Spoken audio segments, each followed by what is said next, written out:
Hi guys, this is Siddhant and you are watching set talk. मैं आपको बता दूं कि एयरटेल जो ऑपरेटर है वो उसने अभी अभी एयरटेल पेमेंट बैंक के नाम से एक नया बैंक स्टार्ट किया है, जो इंडिया का पहला पेमेंट बैंक जिसे हम कह रहे हैं। तो आप ये वीडियो पूरा देखें, क्योंकि इस वीडियो में आपको बताऊंगा कि पेमेंट बैंक और बाकी बैंक में क्या डिफरेंस है। उसके बाद मैं आपको बताऊंगा कि एयरटेल के पेमेंट बैंक में ऐसा क्या है, क्यों आपको इसमें अकाउंट ओपन करवाना चाहिए। उसके बाद हम इनके चार्जेस भी देखेंगे। और आज ही मैंने इस पेमेंट बैंक में मेरा अकाउंट ओपन करवाया है, तो मैं मेरी आपको नेट बैंकिंग भी दिखाऊंगा और मेरी मोबाइल ऐप भी दिखाऊंगा, जो इंटरफेस आपको मिलेगा यूज करने के लिए बैंकिंग सर्विसेज। सो अब क्वेश्चन अराइज होता है कि पेमेंट बैंक क्या है। तो एक्चुअली पेमेंट बैंक जो है वो एक नया मॉडल है जो आरबीआई गवर्नमेंट ने लॉन्च किया है, और जिसमें बस ये जो दूसरे बैंक हैं उनसे ये डिफर करता है कि इस पेमेंट बैंक में आप मैक्सिमम 1 लाख रुपीस आप इसमें डिपॉजिट कर सकते हैं। और ये जो बैंक है ये ना लोन दे सकते हैं ना क्रेडिट कार्ड दे सकते हैं, बट ये एटीएम कार्ड इशू कर सकते हैं, डेबिट कार्ड भी इशू कर सकते हैं, मोबाइल बैंकिंग या ऑनलाइन नेट बैंकिंग भी ये लोग दे सकते हैं। तो एयरटेल जो है वो पहला बैंक बना है जिसने सारे लाइसेंस अप्रूव करवाए हैं आरबीआई से, और पहली बार इंडिया में पेमेंट बैंक लॉन्च हुआ है। अब आप अगर एयरटेल की ऑफिशियल वेबसाइट ओपन करें तो वहां पे ये लोग दिखा रहे हैं इंडियाज फर्स्ट पेमेंट बैंक। सो अब इस बैंक में ऐसा क्या है, क्यों आपको ये बैंक यूज करना चाहिए, तो हम देख लेते हैं। पहली बात जो इसमें समझ आती है ये आती है कि जो आप इसमें बैंक अकाउंट खुलवाएंगे तो उसका जो अकाउंट नंबर रहेगा वो आपका खुद का मोबाइल नंबर रहेगा। मैंने खुद आज मेरा अकाउंट इसमें ओपन कराया है, और ये जरूरी नहीं है कि आपके पास एयरटेल का मोबाइल नंबर होना ही जरूरी है। मैंने मेरे डोकोमो के नंबर पे एयरटेल का पेमेंट बैंक का अकाउंट ओपन करवाया है, और इसके अंदर आप जितना भी पैसा डिपॉजिट करेंगे उसका आपको 7.25% जो है वो इंटरेस्ट ईयरली मिलेगा, जो कि सबसे ज्यादा है अभी सारे सेविंग अकाउंट अगर हम दूसरे बैंक के देखें उनसे। और अगर आप अपने एयरटेल नंबर पे इसको ओपन करवाते हैं तो जितने रुपए का आप इसमें रिचार्ज करेंगे या जितने रुपए इसमें डिपॉजिट कराएंगे वित्ते मिनट्स आपको फ्री टॉक टाइम मिलेगा आपके एयरटेल नंबर पे। मैंने तो मेरे डोकोमो पे कराया है, तो ये वाला ऑफर तो मुझे नहीं मिला है। और लास्ट में ये पर्सनल एक्सीडेंट इंश्योरेंस भी दे रहा है 1 लाख रुपीज तक का। और जब आप इसमें अकाउंट ओपन करवाएंगे तो बकायदा आपको अकाउंट नंबर मिलेगा, वो अकाउंट नंबर आपका खुद का मोबाइल नंबर होगा, और उसके साथ ये लोग आईएफएससी कोड भी देंगे। सो इन शॉर्ट आपको एक बैंक अकाउंट मिल जाएगा। तो ये सारी बातें थी जो मैं आपको बताना चाहता था। ये सारी फैसिलिटी मिलेंगी अगर आप ये इसमें आप अकाउंट ओपन करवाते हैं एयरटेल बैंक में। और अच्छी बात ये है कि ये जो फैसिलिटी है ये जहां भी इनके बैंकिंग पॉइंट्स है वहां से आप अवेल कर सकते हैं। तो सिंपल इस लिंक पे क्लिक करें, डिस्प्ले ऑन मैप, ये लिंक मैं आपको डिस्क्रिप्शन में भी दे दूंगा। इसमें आप बैंकिंग पॉइंट पे क्लिक करें, आपका पिन कोड ओपन करें, आपका पिन कोड एंटर करें, और यहाँ पे बैंकिंग पॉइंट पे क्लिक करें। और यहाँ पे ये सारे बताएगा कि इतने सारे बैंकिंग पॉइंट आपके आसपास हैं, तो आप यहाँ पे जा सकते हैं और यहाँ से आप अपना बैंक ओपन भी करा सकते हैं। अब हम चार्जेस देख लेते हैं। अगर आप इसमें ओपन कराएंगे अकाउंट तो आपको क्या चार्जेस देने पड़ेंगे। अकाउंट ओपनिंग चार्जेस इसमें फ्री है। उसके बाद इसमें कैश डिपॉजिट आप करते हैं वो भी फ्री है। उसके बाद अगर आप कैश विड्रॉ करवाते हैं, और इसमें अच्छी बात यह है अगर आप अकाउंट ओपन करवाते हैं तो इसमें आप कैश डिपॉजिट भी करा सकते हैं, कैश विड्रॉ भी करा सकते हैं, और ये सारी चीजें होंगी इनके बैंकिंग पॉइंट्स पे। जो रिटेलर है उनको ये सुविधा दी गई है कि आप वहां पे जाएं, उनको कैश दें, और वो आपसे कैश लेके आपका फिंगरप्रिंट लेके स्कैन करके आपके अकाउंट में पैसे डिपॉजिट कर देंगे। और आपको अगर पैसे निकालना है उस अकाउंट से तो वो भी आप वहां पे कर सकते हैं। वहां कुछ इसमें चार्जेस आएगा 10 रुपए से 500 रुपए। अगर आप विड्रॉ करते हैं तो 5 रुपए का चार्ज रहेगा। तो ये पूरी फाइल मैंने आपको डिस्क्रिप्शन में लिंक दिया है, तो इसको आप पढ़ लीजिए। इसमें सारे चार्जेस बताए गए हैं। और इसमें एक बात मैं आपको बता दूं, अगर आप इसमें अकाउंट ओपन कराएंगे तो मिनिमम आपको 100 रुपीज से ओपन कराना पड़ेगा, जो मैंने यहाँ पे पढ़ा था। उसके बाद मैं आज गया था इसको ओपन कराने, बट वहां मुझे किसी ने ये नहीं बताया कि उसमें जो 50 रुपीज है वो मेरे को यूज नहीं होगा। मतलब अगर मैंने 100 रुपी का अकाउंट ओपन कराया है तो मुझे जो बैलेंस मिलेगा वो 50 का मिलेगा, और जो 50 रुपीज बचे रहेंगे वो मेरा अकाउंट उसमें चला जाएगा लिमिट में। वो ना मैं उसको यूज कर पाऊंगा ना विड्रॉ कर पाऊंगा, और वो जब मैं अकाउंट इसको क्लोज कराऊंगा तब वो ऑटोमेटिकली हट जाएगा, तो मुझे उसका रिफंड भी नहीं मिलेगा। ये चीज मुझे किसी ने नहीं बताई, वो मैंने एक्सपीरियंस करी जब मैंने इसमें अकाउंट ओपन कराया। मुझे ये वीडियो बनाना था इसलिए मैंने आज जाके अकाउंट ओपन कराया और सारी चीजें समझना चाहिए, खुद यूज करना चाहा कि कैसे पूरी प्रोसेस काम करती है। तो जो भी इंफॉर्मेशन मैं यहाँ पे आपको बताऊंगा वो सारी ऑफिशियल है, वो मैंने 3-4 अथॉरिटीज से कंफर्म करा है, उसके बाद मैं ये वीडियो बना रहा हूं। तो आप इस बात का ध्यान रखें। रिटेलर तक ने मुझे ये नहीं बताया कि अगर मैं 100 रुपीज से ओपन कराता हूं तो 50 रुपीज मेरा जो है वो प्रोसेसिंग फी बोल सकते हैं उसको, या फिर लिमिट के अंदर चला जाता है, वो ना मैं यूज कर सकता हूं ना वो मुझे रिफंड मिलेगा कभी अगर मैं बंद कराता हूं तब भी। तो 50 रुपीज का तो मुझे उसमें लॉस हो गया है।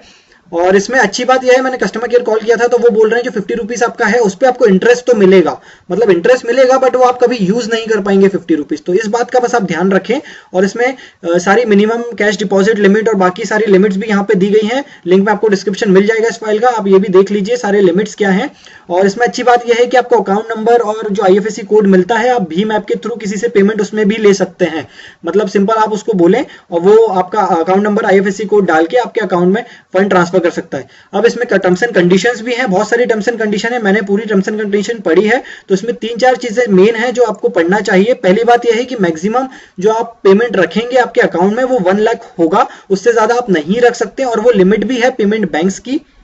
तो अगर आप 1 लाख से ऊपर रखते हैं हर दिन, एंड ऑफ द डे अगर आपके अकाउंट में 1 लाख से ऊपर है तो उस पर इंटरेस्ट नहीं मिलेगा, और ये लोग आपको वार्निंग देंगे कि आप 1 लाख से कम करें या 1 लाख करें इक्वल। अगर आप नहीं करते हैं तो ये अकाउंट सस्पेंड भी कर देंगे। और दूसरी टर्म्स एंड कंडीशन जो मैंने आपको बताई 50 रुपीज की अकाउंट क्लोजर की, वो भी आप पढ़ लें। यहाँ पे लिखा हुआ है कि 50 रुपीज का जो चार्ज रहेगा वो कटेगा आपके अकाउंट से, आपको मिनिमम मेंटेन करना पड़ेगा, बट वो कभी आप यूज नहीं कर पाएंगे बैलेंस, और वो जब अकाउंट क्लोज होगा तो वो खत्म हो जाएगा, आपको वापस रिफंड भी नहीं होगा। तो ये 2 कंडीशन थी जो मुझे नहीं पता थी, जो मैंने जब अकाउंट क्रिएट किया उसके बाद मुझे पता चली। अब क्वेश्चन आता है अगर आपको ओपन कराना है तो आप कहां जाएं, तो सिंपल आप बैंकिंग पॉइंट्स पे जाइए, वहां पे आपका सिर्फ आधार नंबर वो ये लोग ले रहे हैं, उसके बाद आपका फिंगरप्रिंट लेंगे, आपका मोबाइल नंबर मांगेंगे, वो किसी भी ऑपरेटर का हो सकता है, जरूरी नहीं है आप एयरटेल का ही नंबर दें। अब वो नंबर उनको एंटर कराइए, एक ओटीपी आएगा आपके नंबर पे, वो ओटीपी उनको बताइए, और आधार कार्ड नंबर के बाद आपका फिंगरप्रिंट लेंगे वो, उसके बाद वो आपका अकाउंट क्रिएट हो जाएगा। और मिनिमम आपको 100 रुपीज से अकाउंट ओपन करना पड़ेगा, उसमें आपको 50 रुपीज का बैलेंस मिलेगा, बाकी 50 रुपीज आपके लिमिट में चले जाएंगे जो आपको मेंटेन करना है एयरटेल के अकाउंट में।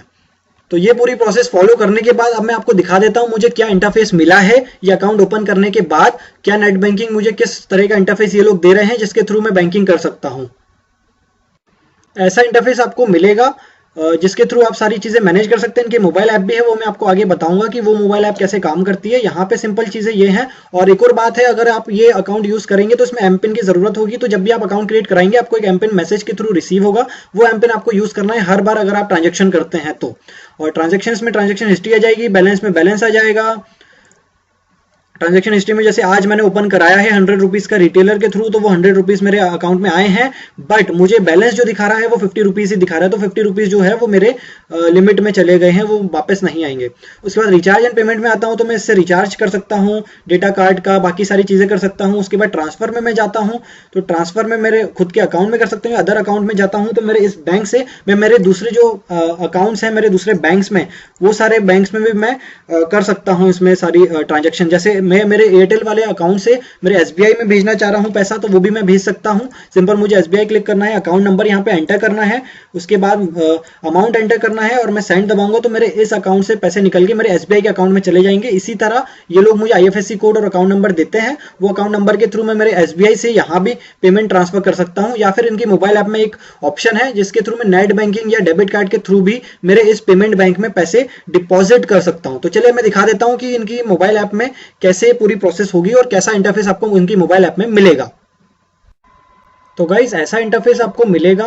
आपको अगर आपने अपना अकाउंट ओपन करा लिया है तो आपको माय एयरटेल ऐप इंस्टॉल करना है प्ले स्टोर से, उसके बाद वो नंबर एंटर करना है, उसके बाद ओटीपी आएगा, वो ओटीपी ऑटोमेटिकली डिटेक्ट होगा, फिर आपको ऐसा इंटरफेस मिलेगा।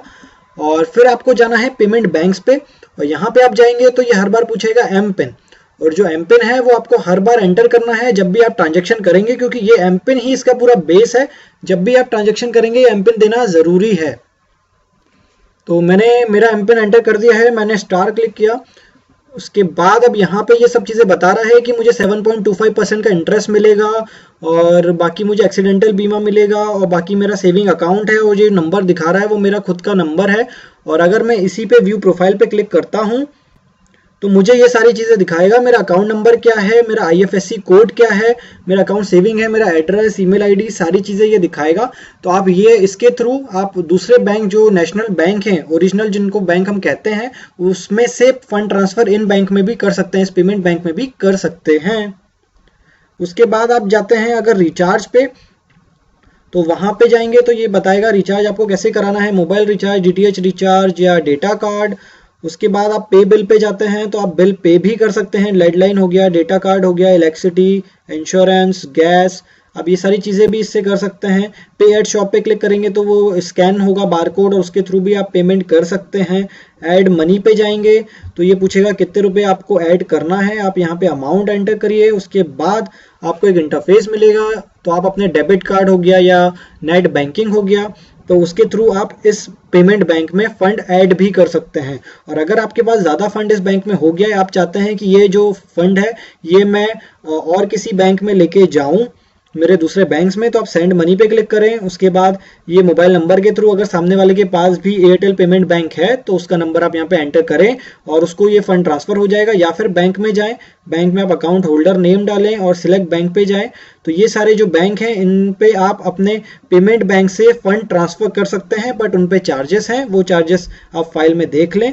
तो आप SBI में पेमेंट भेज सकते हैं, यहाँ से जिस भी बैंक में भेजना चाहें आपके इस बैंक से, पेमेंट बैंक से, एयरटेल पेमेंट बैंक से वो भेज सकते हैं। आपको सिंपल अकाउंट नंबर एंटर करना है और अमाउंट एंटर करना है और फिर आपका जो पैसा है इस अकाउंट से निकल के आपके ओरिजिनल अकाउंट में चला जाएगा। तो ये सारी चीज़ें हैं, इसमें आपको ट्रांजैक्शन भी दिख जाएगा नीचे क्या ट्रांजैक्शंस हुए हैं, और 50 रुपीज़ ही मुझे बैलेंस दिखा रहा है, बाकी बैलेंस ये नहीं दिखा रहा है क्योंकि वो 50 रुपीज़ जो है वो मेरा मिनिमम मुझे मेंटेन करना है, वो मैं यूज़ नहीं कर पाऊंगा। और अगर आपको ये अकाउंट आपने एक बार बना लिया है, आपको क्लोज करना है, तो आप 30 डेज तक नहीं कर सकते हैं, फिर आपको इनके कस्टमर केयर कॉल करना पड़ेगा, वो अकाउंट क्लोज करेंगे और जितना बैलेंस होगा वो रिफंड के लिए बाकी डिटेल्स आपको भेजेंगे। और अगर आप चाहें तो इस बैंक में, इस पेमेंट बैंक में आप कैश डिपॉजिट भी कर सकते हैं। उसके लिए आपको बैंकिंग पॉइंट्स जो दिखाए हैं आपके आसपास जिस भी एरिया में है वहाँ पे जाएं और वहाँ पे आपका अकाउंट नंबर देके उसके बाद आधार कार्ड स्कैन करवा के उसके बाद आप इससे फंड निकाल भी सकते हैं या फिर इसमें फंड ऐड भी कर सकते हैं कैश के थ्रू। उनको आप कैश देंगे तो आपके अकाउंट में फंड ऐड कर देंगे, और अगर आपको ये बैलेंस का कैश लेना है तो वहाँ पे जाएं और वहाँ पे फिर वो आपको कैश दे देंगे और आपके अकाउंट से वो पैसा डेबिट भी हो जाएगा। तो इन शॉर्ट ये बहुत प्यारा बैंक बोल सकते हो आप इसको, ये पूरा कैशलेस है। जब भी आप इसमें अकाउंट क्रिएट कराएंगे तो आपको कोई डॉक्यूमेंट देने की जरूरत नहीं है, बस आपका आधार कार्ड का नंबर लगेगा और फिंगरप्रिंट स्कैनर लगेगा और बस उसके बाद आपका अकाउंट ओपन हो जाएगा। तो जिन लोगों के पास अकाउंट नहीं है वो डिजिटल इंडिया में सपोर्ट कर सकते हैं इन पेमेंट बैंक्स के थ्रू।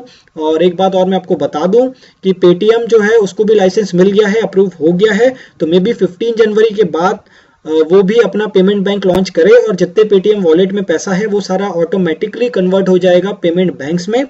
और मुझे जो अभी तक बातें पता चली हैं उसमें ये पता चला है कि शायद उसमें 15% इंटरेस्ट रेट हो सकता है। तो ये अच्छी बात है, बट अभी कंफर्मेशन नहीं है। तो अगर आपने चैनल सब्सक्राइब नहीं करी है तो कर लीजिए। जिस दिन भी वो लॉन्च होगा उस दिन मेरा टारगेट यही रहेगा कि मैं उसमें जाऊं, अकाउंट ओपन करवाऊं और आपको पूरी प्रोसेस समझाऊं खुद यूज करके कि कैसे वो काम करता है। तो आप सब्सक्राइब कर लीजिए चैनल, तो आपको नोटिफिकेशन आ जाएगा जब भी मैं उस टॉपिक के ऊपर वीडियो अपलोड करूंगा। आई होप आपको ये वीडियो अच्छा लगा होगा। आप इसको प्लीज लाइक करिए, शेयर कीजिए, कमेंट करिए। आपका कोई डाउट है तो आप कमेंट करिए, तो मैं आपका कमेंट का आंसर भी दूंगा। मैंने बहुत सारे इसमें एक्सपीरियंस करे हैं। मैंने 20 क्वेश्चंस की लिस्ट बनाई थी जो मैंने खुद सॉल्व करी है चीज़ें। तो आपका अगर और कोई डाउट इसमें कवर नहीं हुआ है तो आप कमेंट करिए, मैं उसका रिप्लाई ज़रूर करूँगा। So I hope you like this video. Thank you.